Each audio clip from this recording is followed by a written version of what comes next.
mardi, je pense. Donc ça sera un petit peu encore un peu serré, mais c'est vrai que là, ça fait longtemps qu'on n'a pas fait vraiment une semaine complète. Donc on en a profité pour travailler différemment, bien évidemment. Après, c'est quelque chose, une chose à laquelle on est habitué aussi. Donc, pour nous, c'est pas un souci, on s'adapte à ce qu'on nous propose. Ça veut dire quoi différemment? Un peu plus de grands jeux mis en place, avoir un peu plus de temps pour travailler à l'entraînement.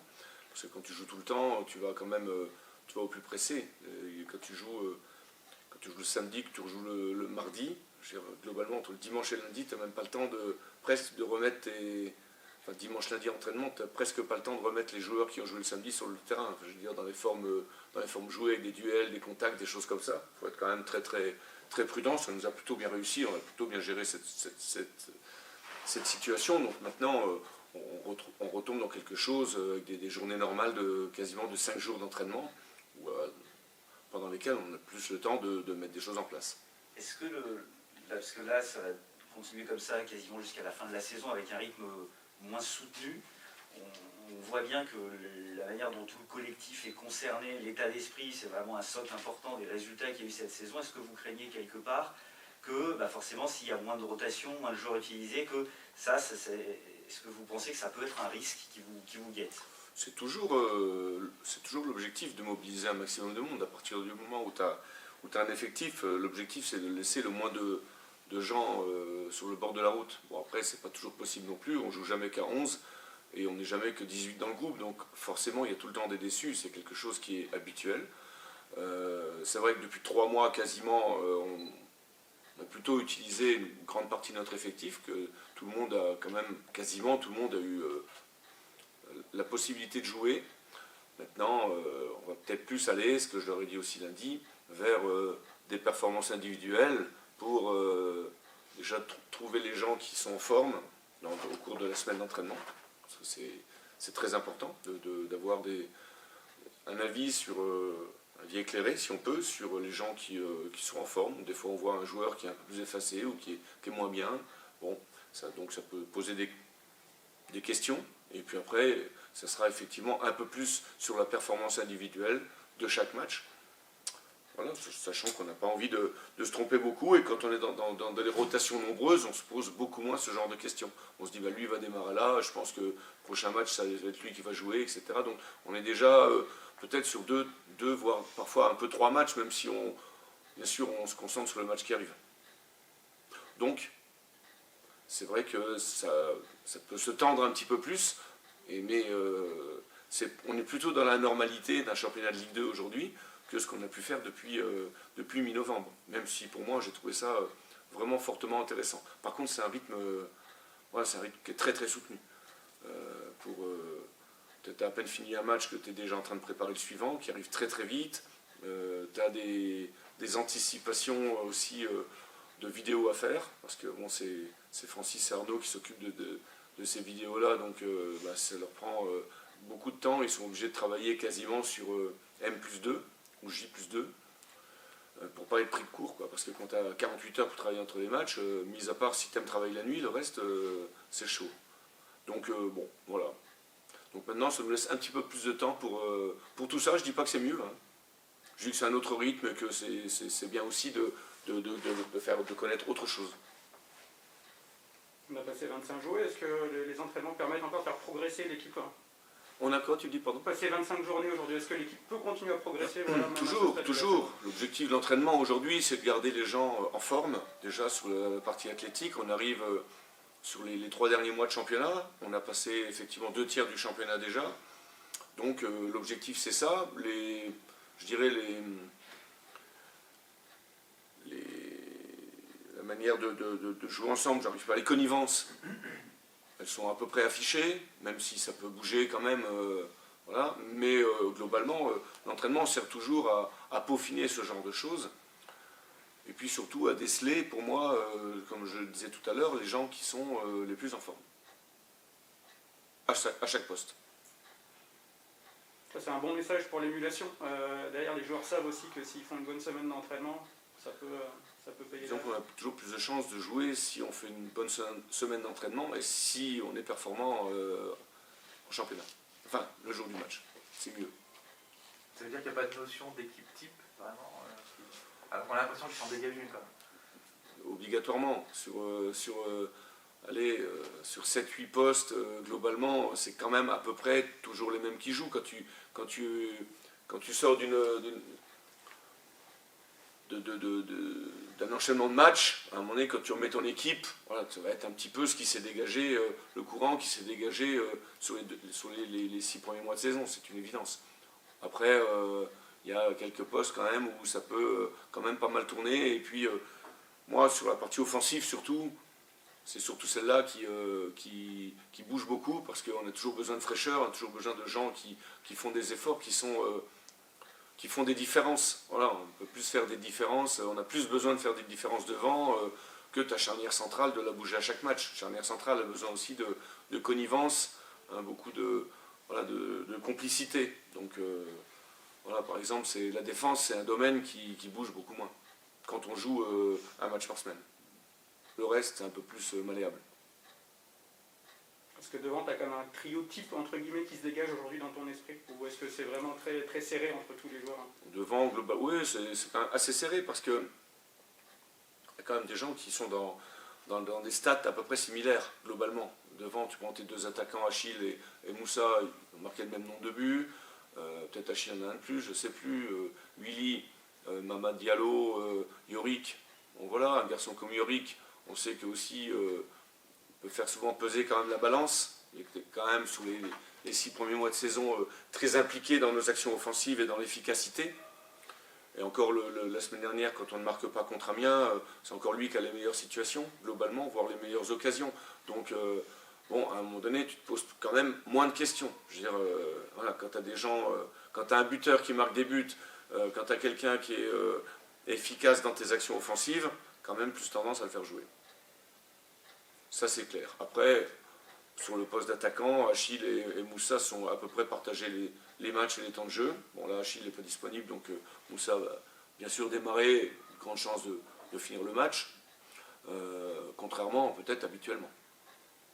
Parenthèse, la sanction d'un match pour La sanction d'un match, c'est à minima, pour moi, c'est la sanction même maximale qu'il pouvait avoir quand on voit les images. Après, je regrette juste une chose, c'est toujours pareil, c'est qu'on ne punit pas les simulateurs. Donc, tant qu'on ne punira pas les tricheurs, il y aura des choses comme ça. J'adore notre ami Colli, qui est d'ailleurs un très très bon joueur. Franchement, quand on regarde les images, il se relève, il appelle le ballon, et puis tout d'un coup, il se rappelle qu'il a mal à la tête, alors qu'il a été mal au visage, alors que Achille, la seule chose qu'il fait, c'est de lui attraper l'épaule et après de lui taper sur l'épaule. Donc, enfin, lui attraper le bras et lui taper sur l'épaule. Donc voilà. Que Achille prenne un match, déjà, encore toujours m'expliquer pourquoi, surtout quand on siffle la fin du match juste après. Mais surtout, tant qu'on ne punit pas les simulateurs, il y aura toujours des tricheurs dans le foot, c'est malheureux. Donc là, pour moi, la juste sanction, c'était un match de suspension pour chacun. Voilà, comme ça, c'était réglé. Parce que Achille a certainement eu une mauvaise réaction, je le conçois. Quand à la fin du match, l'arbitre me parle de comportement violent, quand même un petit peu, je pense, maîtriser ces mots. Et après, quand on regarde les images, normalement, voilà. Mais comme on ne le fait pas, bah, du coup, ça laisse toujours l'impunité pour les gens qui... Voilà, parce qu'Achille, au départ, lui, il fait rien. Hein. Lui, il fait rien, il se fait tacler. Hein. Voilà, donc, voilà. Est-ce que on rentre un peu dans le bon détail quand même, est-ce qu'il y a plus de nervosité sur le terrain, sur le banc Bon, la nervosité sur les bancs, elle est liée au huis clos, parce que tout le monde parle. Vous avez les joueurs dans la tribune, les remplaçants sont dans la tribune qui manifestent à chaque coup de sifflet. C'est vraiment particulièrement chiant.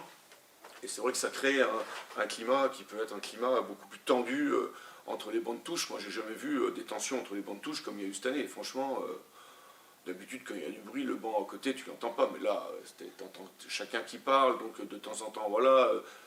Il y a des entraîneurs aussi qui parlent aux joueurs de l'équipe adverse ou des membres du staff, ça peut arriver.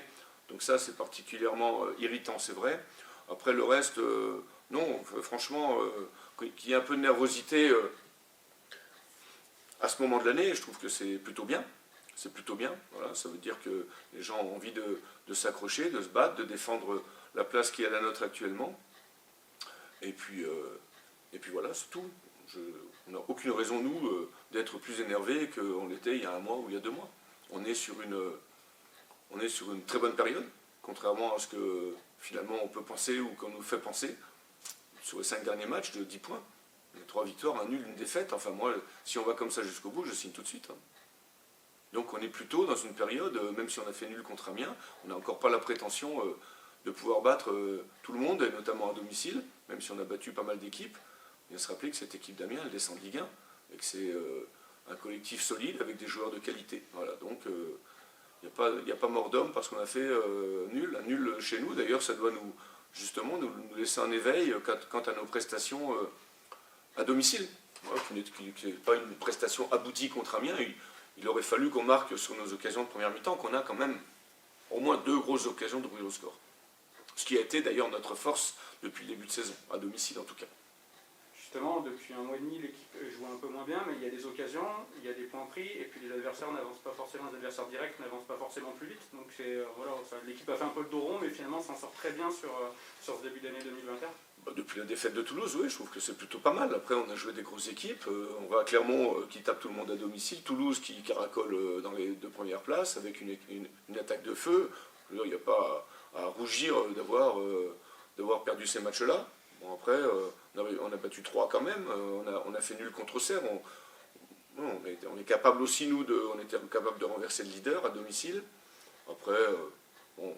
On va pas revenir, on a des circonstances atténuantes aussi à domicile, il faut bien le dire, on a un terrain qui est très très compliqué à jouer, et malheureusement quand tu veux mettre de la justesse technique contre des blocs comme Amiens qui sont solides, groupés, qui te laissent peu d'espace, c'est encore plus compliqué, donc peut-être qu'on pense aussi sur nos matchs à domicile à être un peu plus dans l'efficacité, la verticalité, parce que c'est peut-être plus compliqué qu'au mois de septembre pour faire des passes.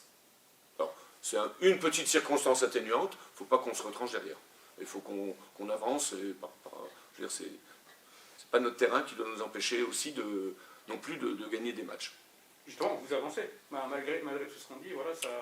Oui, c'est ce que je viens de dire. Je trouve qu'on a quand même 3 victoires sur les 5 derniers matchs. Après, on vient de gagner à Valenciennes sans faire un grand match là-bas, c'est vrai. Mais en tout cas, on a eu le mérite de prendre 3 points là-bas. Ils ne sont pas non plus volés plus que outre mesure. Et que voilà, on a demain un match à Nancy contre une équipe qui est invaincue sur ses 9 derniers matchs, avec 6 nuls et 3 défaites, dont 2, soit 2, elle vient de prendre 6 points sur 6. Donc c'est une équipe qui revient à un niveau qu'on lui connaît, qui aurait peut-être dû être son niveau plus tôt dans la saison. Moi, j'en sais rien. Hein. J'ai déjà assez de soucis avec mon équipe pour ne pas m'occuper encore des autres. On sent un petit changement de discours quand même dans les joueurs. Il y a moins de prudence sur les objectifs de fin de saison. C'est-à-dire que... On parle de top 5 maintenant, voilà. Ça regarde bien vers le haut. Depuis que le maintien peut-être est mathématiquement. C'était ce qui était prévu au départ. C'était le score de 42 points a toujours été écrit dans un coin du vestiaire et c'est un score qu'on a réussi à faire baisser très rapidement, bien plus rapidement que ce qu'on pensait, pour peu qu'on pense quelque chose en début de saison, ce qui est toujours difficile.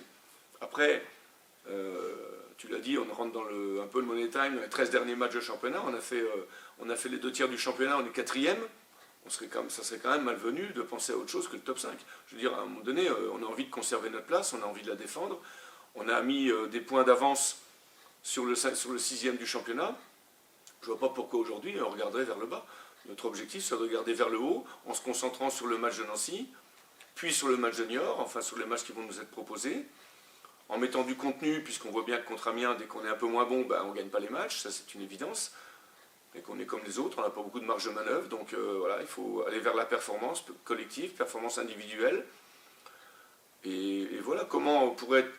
C'est pas la peine de claironner qu'on veut faire ci ou ça, aujourd'hui, il faut regarder la réalité, notre classement à la 26e journée, et voilà, point.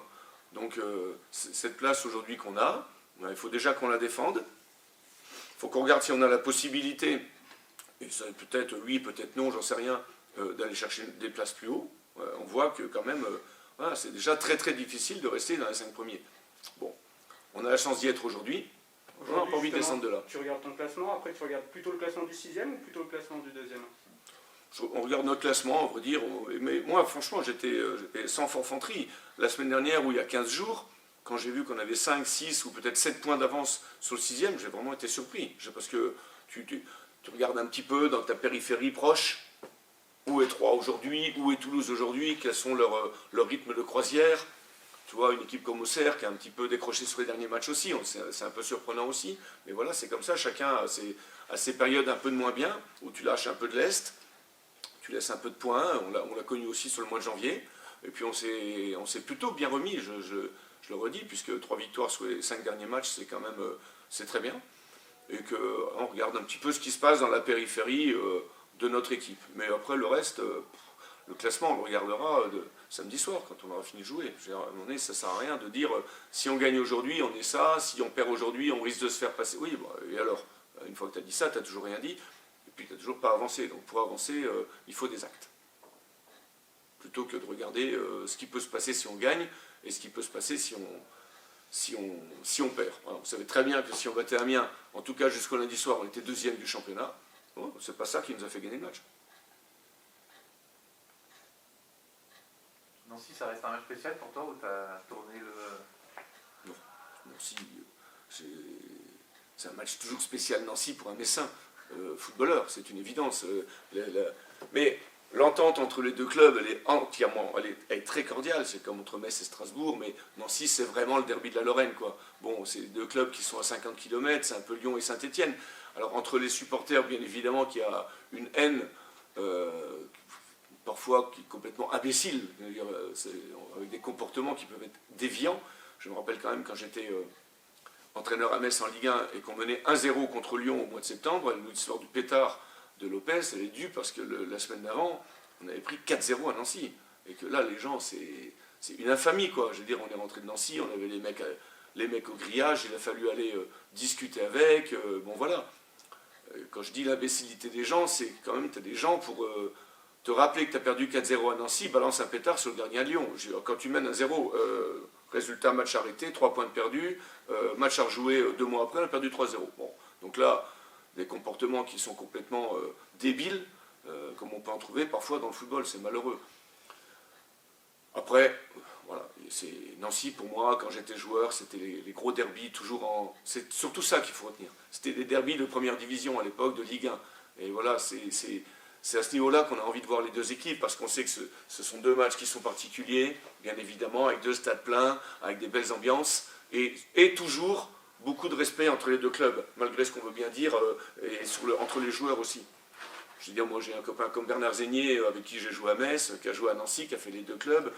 Voilà, donc une fois il était contre nous, après il était avec nous, enfin c'est assez marrant. Et voilà, c'est plutôt cocasse qu'autre chose. Demain on va jouer dans un très beau stade, sur une belle pelouse, c'est ça qu'il faut retenir. Ah, bien sûr, pour le Messin de cœur que je suis, gagner à Pico, ça m'est déjà arrivé, c'est toujours quelque chose, mais j'ai pris aussi quelques branlées mémorables, donc je reste très prudent par rapport à ça.